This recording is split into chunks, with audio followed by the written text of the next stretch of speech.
Hello, my name is Beck and welcome to a spoiler-free review for The Blood of Elves by Andrzej Sapkowski. This is technically the first book in the Witcher series, but there are two novella collections before it. So before I jump into my spoiler-free thoughts on this one, I might just tell you how to start the Witcher series if you are interested to, like me, because I did not know before I started this series how I should approach it, and it took me a lot of Googling to figure it out. So the first two books in this series are The Last Wish and The Sword of Destiny, and these are two collections of short stories that essentially cover the first season of the Netflix show for The Witcher. So if you are wanting to jump into The Blood of Elves, you absolutely can with skipping these ones if you want to. If you want to kind of catch up on context and see each of the characters' own snippets and backstory, I would recommend reading both of these collections because they gave you a certain amount of lore and knowledge and context for what happens in The Blood of Elves. And so you can understand the context and the story without reading these two, but it just helped me a little bit on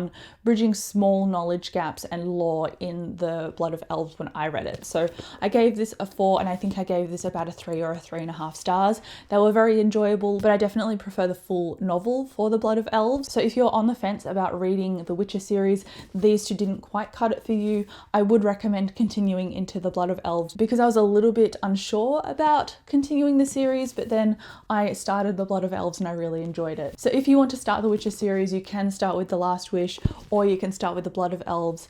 Whatever you do, it is entirely up to you. I think if you want more of a knowledge, or if you are one of those people who is like a completionist and you need to start at the very beginning in order to feel satisfied, read these two, but honestly you can start with The Blood of Elves and it's really not a problem. So, The Blood of Elves. If I talk about it too succinctly, you're going to be mildly spoiled for the first season of the show because the season of the show touches on Geralt the Witcher, Yennefer the Sorceress, and Ciri, who is the princess. So if you don't want to know too much about how these characters proceed, I would probably pause this video and go and catch up on the show or read those two novella collections first. But we essentially follow Geralt in this one as well, and I liked that we followed him primarily in a story because not all of the collections of the short stories just follow Geralt by himself, and I liked that we got to get that in this. It was more quest focused in this book, which I think is why I connected more with it, because that's very classic fantasy and I love a good quest in a story. So not only does it follow a quest, it also follows a prophecy. So what is happening in here is the nations are on the edge of a war. It started off with the Battle of Sintra, which happened in one of the novella collections and also during the show. So after the Battle of Sintra, there's more tension that's naturally evolving. So for over a century, humans, dwarves, gnomes, elves, they've all lived together, but the Battle of Sintra sparked some tension between all of them and it's only escalated things. And so we are on the precipice of a massive blowout politically, as well as characters trying to hide themselves because Ciri is a child of prophecy and she's very much linked to Geralt. So in the show, she is the child of surprise. And because she's the child of surprise, Sintra has now burned to the ground. She is the only person left. She's the lost princess.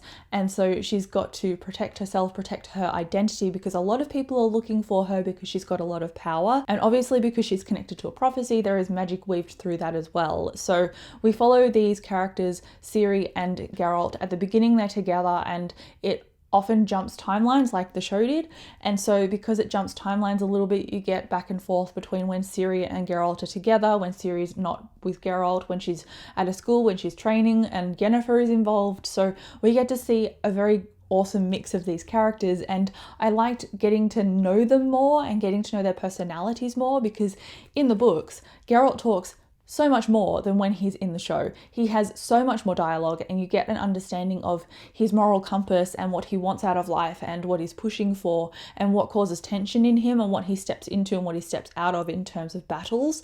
And I like that we got more depth to him, and I like that we got Ciri playing off that as a young woman. I really enjoyed that, and I liked seeing more of Yennefer as well, and also of Triss Merigold, which we didn't get to see much of in the show.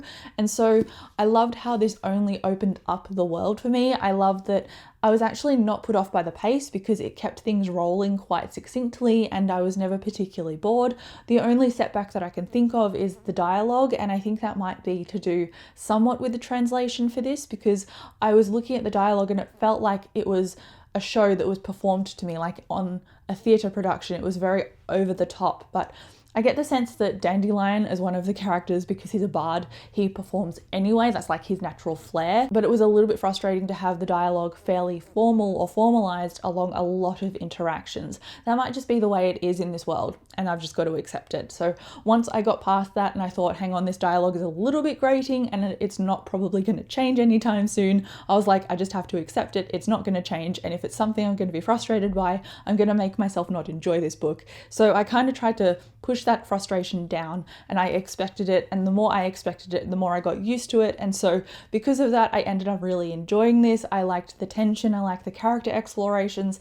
There were moments that Ciri disappeared from the story because we were focusing on someone else, and I wanted to read about Ciri, so that made me wax and wane a little bit with my interest in this book and what was happening in the plot. But overall, I like the monsters, I like Geralt, I like the general themes in here, and I like that there are multiple kinds of races and creatures in here too. It makes for a very interesting and lush world. So overall, I gave this a 4 stars. I'm really hyped to continue this series. I did surprisingly quite enjoy myself. So if you have read this, let me know down below what you rated it as well. I'm honestly just really jazzed to continue because I thought after reading the novella collections, I might not end up liking this, and I'm really happy that I do. So thank you again so much for watching this video. I'll come chat to you down below in the comments, and I'll see you in my next video.